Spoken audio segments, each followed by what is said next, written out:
इस क्वेश्चन में एक डिस्क दिया गया है और इस डिस्क के ऊपर दो पॉइंट्स हैं, पॉइंट ए और पॉइंट बी, जिनकी वेलोसिटी यहाँ पर दिया गया है।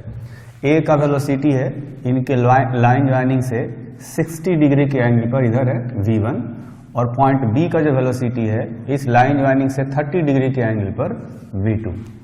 दोनों पॉइंट्स ए और बी के बीच का जो सेपरेशन है वो d दिया गया है। तो हमें बताना है कि इस डिस्क का एंगुलर वेलोसिटी कितना है। जैसा कि हम लोग जानते हैं कि रिजिड बॉडी पर कोई भी दो पॉइंट्स होते हैं उनके बीच का रिलेटिव सेपरेशन चेंज नहीं होता है ना। तो अगर मैं इनकी जो वेलोसिटी है इसको रिजोल्व करता हूं लाइन ज्वाइनिंग के लॉन्ग और इसके परपेंडिकुलर, तो इधर आएगा v1 cos 60 और इधर आएगा v1 sin 60। ठीक, उसी तरह से इस v2 को रिजोल्व करता हूं, इधर आएगा v2 cos 30 और इधर आएगा v2 sin 30।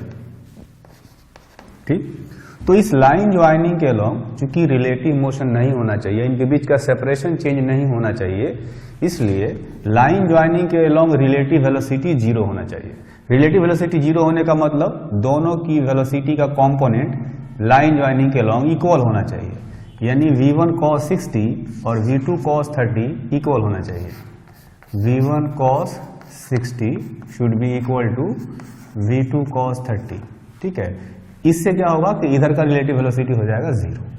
तो यहां से v1 और v2 में एक रिलेशन आएगा v2 √3/2 है ना। तो ये 2 और 2 कैंसिल हो गया, तो v1 is equal to √3v2, ये एक रिलेशन आया।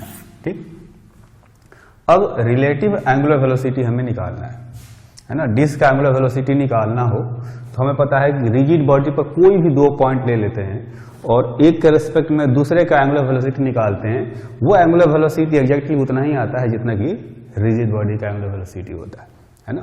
तो इसमें हम लोग ऐसा कर सकते हैं कि चूंकि इस डायरेक्शन में इनका कोई रिलेटिव सेपरेशन जो है वो चेंज नहीं हो रहा है ना। रिलेटिव वेलोसिटी इस डायरेक्शन में 0 है, लेकिन इस डायरेक्शन में रिलेटिव वेलोसिटी जो है, जो परपेंडिकुलर डायरेक्शन है, इस डायरेक्शन में रिलेटिव वेलोसिटी आएगा है ना, और इसलिए ये रोटेट करेगा। तो ये परपेंडिकुलर डायरेक्शन में, ये तो पैरेलल वाला हो गया, परपेंडिकुलर डायरेक्शन में रिलेटिव वेलोसिटी आएगा v2 sin 30 minus v1 sin 60। ऐसे लिख सकते हैं या ऐसे भी लिख सकते हैं v1 sin 60 minus v2 sin 30, एक ही बात है। तो जैसे मैं लिखता हूं v1 sin 60 minus v2 sin 30, ये हो गया परपेंडिकुलर डायरेक्शन में रिलेटिव वेलोसिटी, ये हो गया d। तो अगर हमें एंगुलर वेलोसिटी निकालना हो तो परपेंडिकुलर वाला कंपोनेंट रिलेटिव वेलोसिटी का डिवाइडेड बाय d, यहां से एंगुलर वेलोसिटी निकलेगा। तो इसको मैं लिख सकता हूं v1 √3/2 minus v2/2 divided by d है ना। v1 का जो वैल्यू है वो है √3v2, तो यहां पर रखते हैं √3v2 v1 के जगह पर into √3/2 minus v2/2 divided by d, ऐसे लिख सकते हैं। तो देखेंगे √3 इंटू √3, ये हो गया 3v2/2 माइनस v2/2, ये हो गया एक्चुअली में v2 डिवाइडेड बाय d। तो जो एंगुलर वेलोसिटी आया है डिस्क का, उसको मैं v2/d लिख सकता हूं। ठीक है, इसके बाद जो नेक्स्ट एग्जांपल है, इसमें एक रॉड है, रॉड का एक एंड यहाँ पर हिंज किया हुआ है और जो दूसरा एंड है इसको एक स्प्रिंग से अटैच करके पुली से होते हुए एक ब्लॉक को लटकाया गया है। ये ब्लॉक और ये रॉड दोनों का मास इक्वल है, रॉड का लेंथ L दिया हुआ है ना। तो अगर इस सिस्टम को रेस्ट से रिलीज किया जाए तो हमें बताना है कि इस स्ट्रिंग में कितना टेंशन आएगा और ये रॉड का एंगुलर एक्सेलरेशन क्या होगा।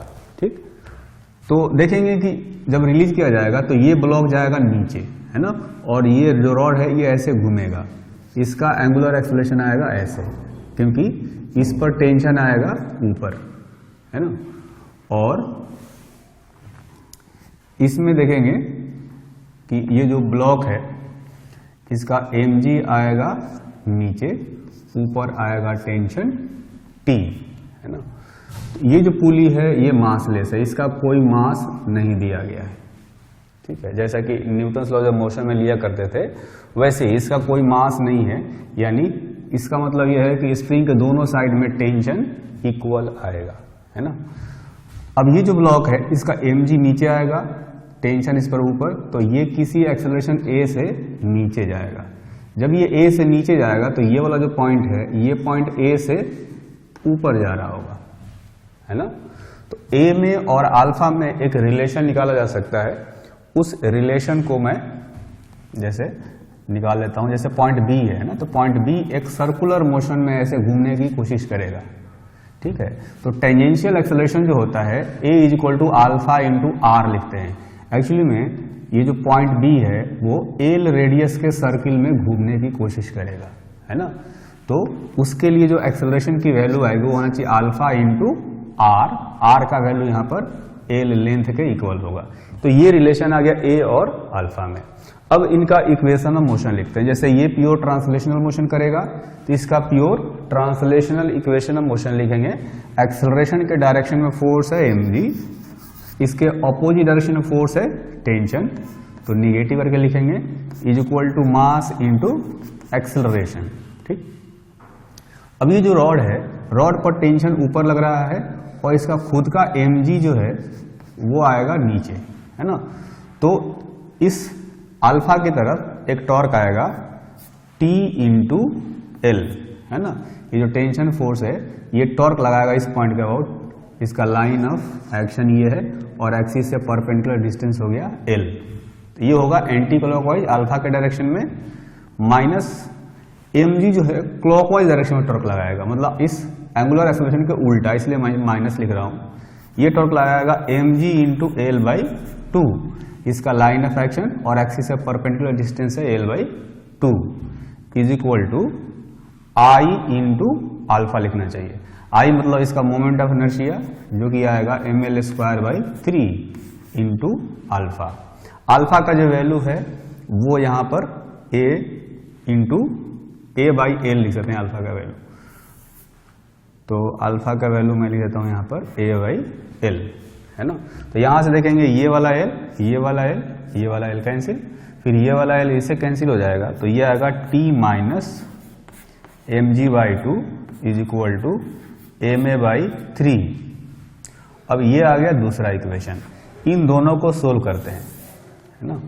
सोल्व करेंगे तो देखेंगे अगर मैं इसको ऐड कर दूं तो ये T और ये T कैंसिल हो जाएगा, तो बचेगा mg माइनस mg बाई 2, यानी इधर आ गया mg बाई 2, है ना, इधर आ गया mg बाई 2 और इस साइड में आ जाएगा ma प्लस ma बाई 3, मतलब 4ma बाई 3। m और m कैंसिल, जो एक्सेलरेशन है वो देखेंगे आ जाएगा 3g बाई 8, ये आ गया एक्सेलरेशन। तो जो एंगुलर एक्सेलरेशन है वो है a बाई एल, है ना। यहां से अल्फा का वैल्यू है a बाई एल, तो ये हो जाएगा 3g बाई 8l, ये आ गया एंगुलर एक्सेलरेशन। और अगर a की वैल्यू इसमें सब्स्टिट्यूट कर देंगे तो टेंशन भी निकल जाएगा, तो यहां पर रखते हैं mg minus t is equal to mass into acceleration जो है ये है 3g बाई 8, तो t का मतलब हो गया mg माइनस 3mg बाई 8, है ना। तो देखेंगे ये हो जाएगा 5mg बाई 8, ये आ गया टेंशन। नेक्स्ट क्वेश्चन में अब देखेंगे एक वेज दिया गया है जिसका मास है m और इसके ऊपर एक रिंग दिया गया है जिसका मास है m। इस रिंग को वेलोसिटी v दिया गया इस तरह से कि ये जो हॉरिजॉन्टल पार्ट है इस वेज का, हॉरिजॉन्टल पार्ट पर ये परफेक्ट रोलिंग कर रहा है, मतलब किसी ओमेगा से ये घूम भी रहा होगा और v का जो वैल्यू है वो ओमेगा r के इक्वल होगा। परफेक्ट रोलिंग यहां पर ये कर रहा है। कहा गया है ring rolling without sliding on horizontal part of wedge given velocity v if all surfaces are smooth find maximum height reached by the ring. ये जो रिंग है वो मैक्सिमम कितना हाइट तक यहां से जा सकता है ये हमें बताना है।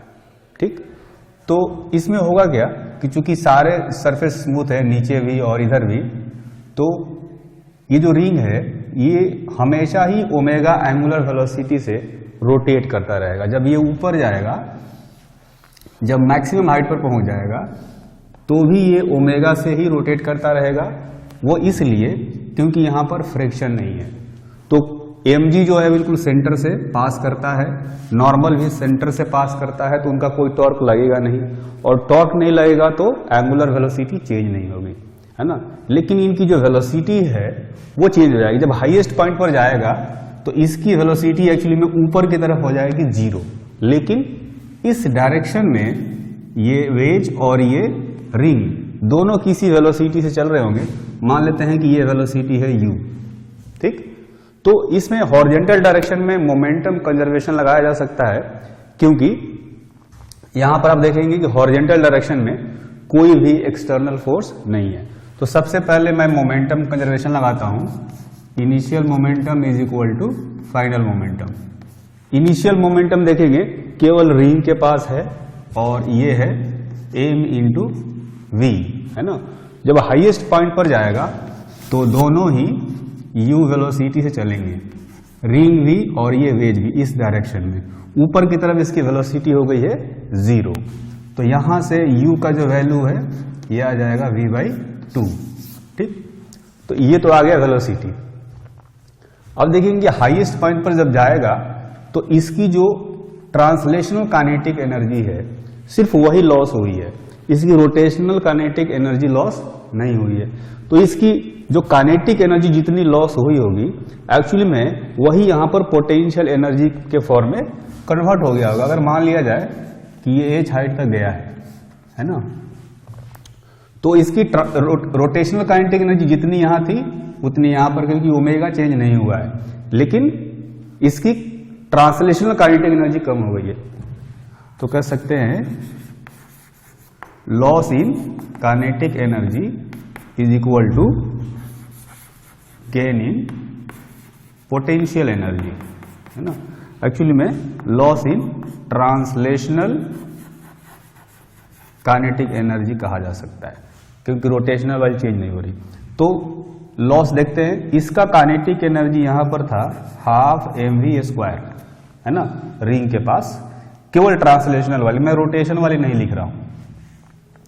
माइनस यहां पर इसके पास कितनी बचेगी, रिंग के पास बचेगी हाफ m u², u का वैल्यू है v/2, तो v/2 का होल स्क्वायर, है ना। इतनी रिंग के पास बची है, कुछ वेज के पास ही बची हुई है। वेज का मास भी उतना ही है और वेलोसिटी भी उतना ही है। तो ये रिंग प्लस वेज, इतनी काइनेटिक एनर्जी अभी यहां पर बची हुई है ना। यहां पर थी इतनी, फाइनली इतनी बची हुई है। तो लॉस जो हुआ, लॉस के इक्वल पोटेंशियल एनर्जी आएगा। इस रिंग के पास पोटेंशियल एनर्जी बढ़ी है, कितनी, mgh, है ना, क्योंकि वेज का हाइट तो चेंज हुआ नहीं है, वेज अभी भी उसी हाइट पर चल रहा है। रिंग जो है उसका हाइट बढ़ा है तो उसकी पोटेंशियल एनर्जी बढ़ी है। तो यहां से अब देखेंगे कि ये हो जाएगा एक्चुअली में mv²/8 प्लस mv²/8 यानी mv²/4, और हाफ mv² में से mv²/4 माइनस करेंगे तो ये हो जाएगा mv²/4 is equal to mgh। तो यहां से h का जो वैल्यू आएगा ये हो जाएगा v²/4g, है ना। तो इतना हाइट रिंग जो है ऊपर गया होगा। इसके बाद जो अगला एग्जांपल है, इसमें हमें एक रॉड दिया गया है ना। ये जो रॉड है एक्चुअली में किसी हॉरिजॉन्टल सरफेस पर रखा गया। इसके दो एंड्स हैं, एक है एंड ए और एक है एंड बी।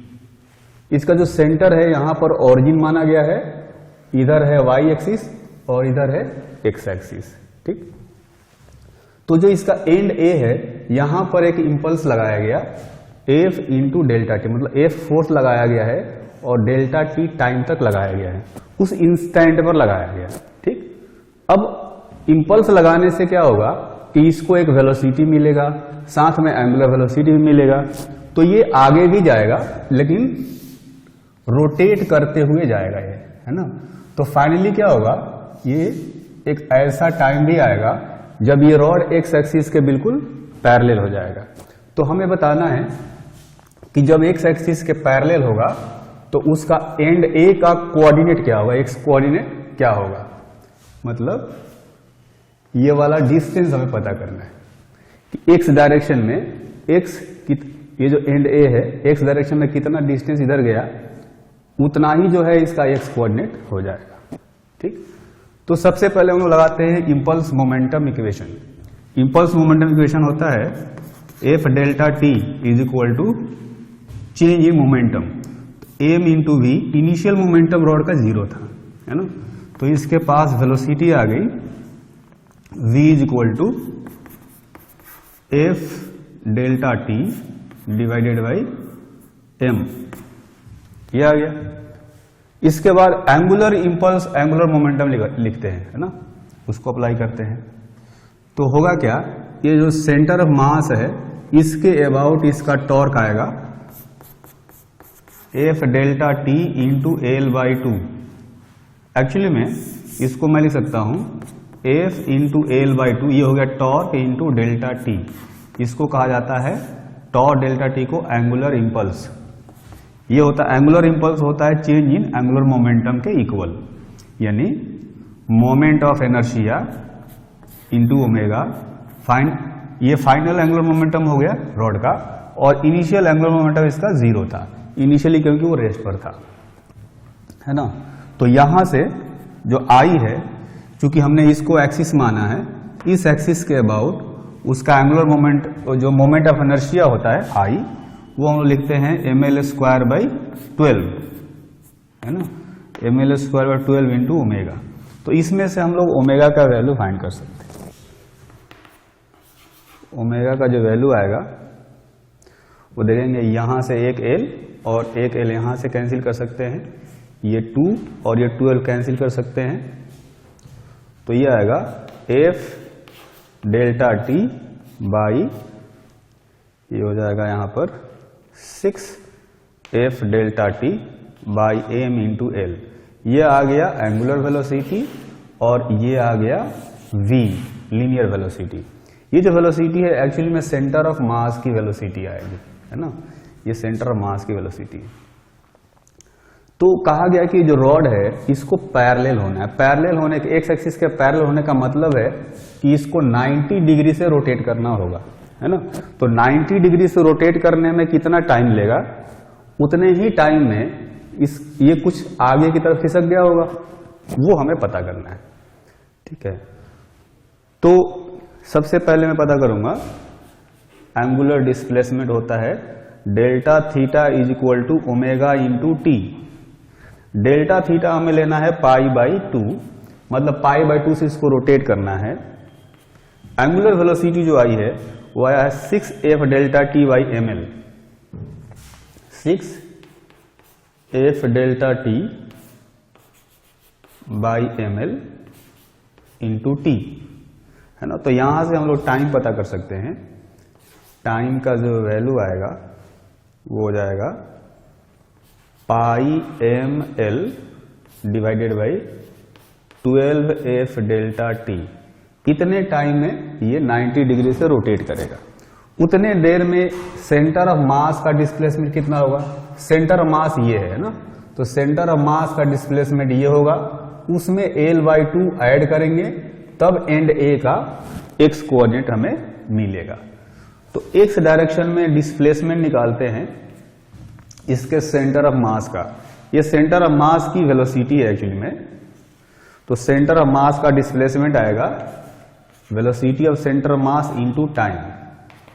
तो वेलोसिटी ये आया है F delta T by M, और टाइम ये आया है pi M L divided by 12 F delta T. तो देखेंगे एफ डेल्टा टी यहां से, एफ डेल्टा टी यहां से कैंसिल, ये एम और ये एम कैंसिल, तो ये हो गया पाई एल बाई 12, है ना। तो सेंटर ऑफ मास का डिस्प्लेसमेंट इतना हुआ है। इसमें अगर l/2 ऐड कर देंगे तो पॉइंट ए का या एंड ए का एक्स कोऑर्डिनेट मिल जाएगा। तो X coordinate is equal to X direction में सेंटर ऑफ मास का डिस्प्लेसमेंट प्लस L/2, तो पाई L/12 प्लस L/2, L/2 यहां से कॉमन ले लो, तो ये आ जाएगा π/6 प्लस 1, है ना, ये हो जाएगा यहां पर। तो इसका जो x कोऑर्डिनेट है वो इतना आएगा। अब आते हैं नेक्स्ट एग्जांपल पर। नेक्स्ट एग्जांपल में हमें एक रेक्टेंगुलर प्लेट दिया गया है जिसका मास है m, एक साइड जो है उसका लेंथ है a और दूसरे साइड का लेंथ है 2a, है ना। देखेंगे ये जो सेंटर पर इसको हिंज किया हुआ है यहाँ पर, मतलब इस सेंटर के अबाउट ये रोटेट कर सकता है और इसको हॉरिजॉन्टल ग्राउंड पर रखा गया है। हॉरिजॉन्टल ग्राउंड पर ये एक पार्टिकल है, इसका मास भी m है, उतना ही जितना कि रेक्टेंगुलर प्लेट का मास है। इसको u वेलोसिटी से प्रोजेक्ट किया गया है, ये जा करके इस रेक्टेंगुलर प्लेट के कॉर्नर पर टकराता है और टकरा करके स्टिक कर जाता है। तो हमें बताना है कि ये जो रेक्टेंगुलर प्लेट इनिशियली स्टेशनरी था, इसकी एंगुलर वेलोसिटी कितनी आएगी कोलिजन के बाद, है ना। तो देखेंगे जब ये जा करके यहाँ स्टिक कर जाएगा तो ये जो पूरा सिस्टम है ये किसी एंगुलर वेलोसिटी से ओमेगा से रोटेट करना शुरू करेगा। तो इस एंगुलर वेलोसिटी ओमेगा की वैल्यू हमें फाइंड करनी है। तो अगर इस सिस्टम को जो है मतलब रेक्टेंगुलर प्लेट और पार्टिकल को सिस्टम मान लिया जाए तो कोई भी एक्सटर्नल टॉर्क नहीं है, इनके बीच में जो टॉर्क लगेगा मतलब ये उस पर फोर्स लगाएगा, वो इस पर फोर्स लगाएगा, ये दोनों चूंकि इंटरनल टॉर्क लगाएंगे, एक टॉर्क लगाएगा ऐसे, एक टॉर्क लगाएगा उल्टा, और कैंसिल होकर के जीरो हो जाएगा, है ना। तो एक्सटर्नल टॉर्क है नहीं, इसलिए सिस्टम का एंगुलर मोमेंटम कंजर्व कराया जा सकता है ना। तो by conservation of angular momentum, initial angular momentum is equal to final angular momentum. Initial angular momentum केवल इसके पास है और वो लिखेंगे हम लोग mu इंटू a। देखेंगे इसका लाइन ऑफ मोशन जो है वो ये है, लाइन ऑफ मोशन से एक्सिस का परपेंडिकुलर डिस्टेंस a आएगा, तो mu into a। Translational motion में एंगुलर मोमेंटम लिखा जाता है ना mu इंटू r के जगह पर ये यहां पर a है ना। r का मतलब है लाइन ऑफ मोशन से एक्सिस का परपेंडिकुलर डिस्टेंस, वो यहां पर a है, ठीक। फाइनली क्या होगा, जब ये स्टिक कर जाएगा तो ये पूरा सिस्टम जो है इस फिक्स्ड एक्सिस के अबाउट रोटेट करेगा। तो प्योर रोटेशन में जो एंगुलर मोमेंटम आता है उसको हम लिखते हैं I इंटू ओमेगा। अब मोमेंट ऑफ इनर्शिया इस पूरे सिस्टम का लिखना पड़ेगा, है ना। तो moment of inertia rectangular plate का हम लोग लिखते हैं इस तरह से, रेक्टेंगुलर प्लेट का होता है m l square plus b square by 12। l length है और b विड्थ है ना। तो यहां पर देखेंगे लेंथ 2a है, 2a का होल स्क्वायर, विड्थ यहां पर a है डिवाइडेड बाई 12। ये मोमेंट ऑफ इनर्शिया होगा इस रेक्टेंगुलर प्लेट का, लेकिन साथ में एक पार्टिकल भी है, ये पार्टिकल स्टिक कर गया। इस पार्टिकल का मोमेंट ऑफ इनर्शिया निकालना हो तो देखेंगे एक्सिस से इसका परपेंडिकुलर डिस्टेंस लेंगे, है ना। अगर ये 2a है, ये a है, तो ये जो बड़ा डायगोनल होगा हाइपोटेनस कह सकते हैं, इस ट्रायंगल का हाइपोटेनस, ये आ जाएगा √5a। 2a square plus a square का रूट 5a आएगा। ये एक्सिस है, यहां से डिस्टेंस होगा इसका आधा, यानी √5a/2। तो ये जो पार्टिकल है √5a/2 के रेडियस के सर्किल में घूमेगा, ये इस रेडियस के सर्किल में ऐसे घूमना शुरू करेगा। तो इसका मोमेंट ऑफ इनर्शिया निकालेंगे, मास इनटू जिस रेडियस के सर्किल में घूम रहा है उस रेडियस का स्क्वायर, ये हो जाएगा 5a स्क्वायर बाई 4, है ना। √5a/2 का होल स्क्वायर कर दिया हमने। ये मोमेंट ऑफ इनर्शिया आ गया पूरे सिस्टम का इंटू ओमेगा, है ना। तो ये देखेंगे ये हो जाएगा mu(a) इज इक्वल टू, ये हो जाएगा 4 + 1 5/12 ma स्क्वायर, है ना। ये हो गया प्लस, ये हो गया, मैं इसको लिख देता हूं 3 से ऊपर नीचे मैं मल्टीप्लाई कर देता हूं, तो हो जाएगा 15/12 ma² इंटू ओमेगा। तो 12 LCM लिया जा सकता है, तो हो जाएगा 20/12 ma² इंटू ओमेगा। 4 से कैंसिल कर सकते हैं, 4 से ये हो जाएगा 5 और ये हो जाएगा 3, है ना। तो देखेंगे एक m गया यहाँ से, एक a जाएगा यहाँ से, है ना। तो ओमेगा का जो वैल्यू आएगा ये हो जाएगा 3u डिवाइडेड बाई 5a। इतनी एंगुलर वेलोसिटी से ये जो सिस्टम है ये रोटेट करने लगेगा। ठीक, इसके बाद अगला एग्जांपल। अगले एग्जांपल में हमें एक रॉड दिया गया है, इस रॉड को यहां पर हिंज किया हुआ है, ये एक्चुअली में हिंज है, वर्टिकल प्लेन में हिंज किया है इसको। तो ये हिंज है, इस रॉड का मास है m, इसका लेंथ है l, और नीचे एक पार्टिकल को अटैच किया गया है, इसका मास भी है m। अब कहा गया है कि इसको कितना मिनिमम वेलोसिटी दिया जाए, ये u वेलोसिटी दिया गया है, इस u का मिनिमम वैल्यू क्या होना चाहिए जिससे कि ये वर्टिकल सर्किल को कंप्लीट करे, है ना। तो जैसे कि हमें पता है ये रॉड है, तो सर्किल कंप्लीट करने के लिए हाईएस्ट पॉइंट पर इसको 0 वेलोसिटी की जरूरत पड़ेगी, है ना, क्योंकि रॉड रिजिड होता है ना। तो मतलब 0 से थोड़ा भी ज्यादा होगा तो ये सर्किल कंप्लीट करता है। तो मिनिमम वेलोसिटी हम लोग वहां पर लिमिटिंग केस लेते हैं और 0 लेते हैं। तो यहां से कितनी वेलोसिटी दिया जाए कि जब ये हाईएस्ट पॉइंट पर जाएगा तो इसके पास 0 वेलोसिटी बचेगा, है ना। तो देखेंगे मुझे इसके लिए वर्क एनर्जी थ्योरम लगाना पड़ेगा या एनर्जी कंजर्वेशन लगाना पड़ेगा। तो इसके लिए अगर रेफरेंस लाइन यहां ले लिया जाए, है ना, तो इनिशियली ये वाला स्टेट है और फाइनली वो वाला स्टेट है। तो इस स्टेट में 2 ऑब्जेक्ट हैं, एक तो पार्टिकल है और एक रॉड है। तो पार्टिकल का पोटेंशियल एनर्जी, है ना, और काइनेटिक एनर्जी, फिर फाइनली वहां जाएगा तो final potential energy, final kinetic energy, है ना। तो यहां पर पार्टिकल का पोटेंशियल एनर्जी 0 है, रॉड का पोटेंशियल एनर्जी कैसे निकालेंगे, रॉड का सेंटर ऑफ मास यहां से L/2 हाइट पर होगा अभी शुरू में। तो रॉड का पोटेंशियल एनर्जी लिखेंगे mg/L/2। काइनेटिक एनर्जी जब यहां पर लिखना होगा, है ना, तो पार्टिकल का तो हम लोग लिखेंगे 12 mu², लेकिन ये जो रॉड है, रॉड एक्चुअली में प्योर रोटेशनल मोशन कर रहा है। तो रॉड के लिए हम लोग क्या कर सकते हैं, 12I ω² अप्लाई करेंगे। 12I जो है रॉड का एक एंड के अबाउट रोटेट कर रहा है, तो ml²/3I इंटू ω²। इसका जो ओमेगा होगा, ओमेगा के वैल्यू लिख सकते हैं U/L होल स्क्वायर, 12I ω², है ना। ये हो गया इस रॉड का काइनेटिक एनर्जी। तो यहां पर रॉड का kinetic energy, particle kinetic energy दोनों हमने ऐड कर दिया। जब हाईएस्ट पॉइंट पर जाएगा तो वहां पर पोटेंशियल एनर्जी इस पार्टिकल के पास कितनी आएगी, ये देखेंगे 2L हाइट पर चला गया, तो पोटेंशियल एनर्जी आएगी mg/2L प्लस ये जो रॉड है, रॉड का सेंटर मास अब यहां आ गया है 3L/2 हाइट पर, ये है L और ये है L/2। रॉड का सेंटर मास 3L/2 हाइट पर, तो उसका पोटेंशियल एनर्जी लिखेंगे mg/3L/2। ये पोटेंशियल एनर्जी आ गया, काइनेटिक एनर्जी फाइनली 0 हो जाएगा, है ना।